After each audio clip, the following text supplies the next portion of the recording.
Hi, my name is Amin Azzam. I'm a psychiatrist by training and at heart a passionate educator. I work at 3 San Francisco Bay Area health science universities and also at Osmosis.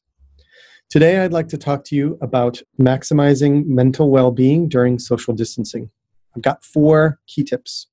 Number 1, we're social creatures because we're mammals. By definition, mammals crave social bonding and physical contact. This is as opposed to, say, for example, reptiles. So let's not fight our natural instincts.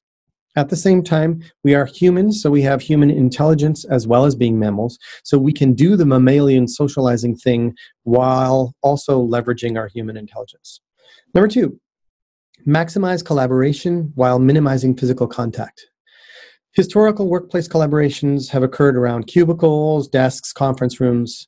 But if you think about it, we invented the phone, fax, email, cell phone, texting, tweeting, and now Slacking.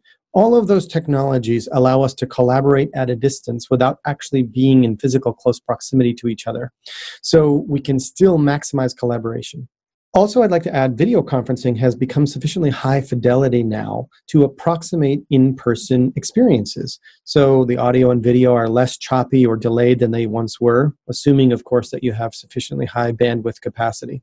So when you turn on your video and video conferencing, it allows for all of that nonverbal communication to be communicated. So you hear the tone in a voice, you see the facial expressions of the other people you're communicating or collaborating with, and that maximizes social connectedness, even if we're not in the physical same space.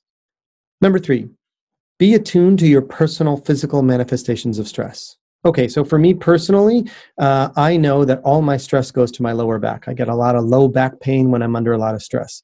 So ask yourself, how and where does stress manifest in my body? And then what can I do to mitigate that? So for me personally, I'm going to be doing a lot of stretching to stretch out those lower muscles in my back. I'm going to be doing sit-ups to strengthen my stomach muscles, so that way I can offset the stress in the muscles in my back. You might even try setting an alarm as a regular event in your life where you say, every time that alarm goes off, I'm going to think about stress in my body and what do I do to offset the stress. So for me personally, one of my offsetting stress things is walking in nature. Now, I'm in the San Francisco Bay Area. I can no longer do that because as of today, Wednesday, March 18th, we remain a shelter-in-place region of the world. But I can do next best things. So I'm looking out at the trees right outside my window in my home right now, and that helps. It's not the same, but that helps. I can step outside my front door and feel the natural air. I can feel the strength of the warmth of the sun on my face. Those aren't perfect and they're not awesome, but they're going to help all the same. So think about ways that you can find your stress relievers while still maintaining social distance. Number 4, express love and caring through words, not touch. So a few weeks ago, high fives, air high fives, and fist bumps were thought to be crazy. And now we are asked, at least in the San Francisco Bay Area, to maintain at least 6 feet of distance from other people. So the situation is changing rapidly. Despite how rapidly it's changing, we all still have mechanisms for how we can communicate at a distance. So remember that speaking does not transmit the virus. Our voices carry beyond 6 feet distance. And in fact, my voice is being transmitted globally around the world thanks to the technology.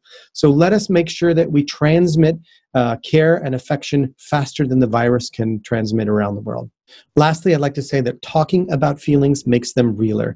Intrinsically, feelings are an internally felt experience. Now, we have external manifestations of that when we cry or facial expressions. But the more that we can declare and say what our feelings are, the realer they are for other people. And when we bravely share like that, we are following our mammalian instincts. Okay, so as a quick recap. Remember, during social distancing, it's important to tend to both your own mental health and the well-being of others.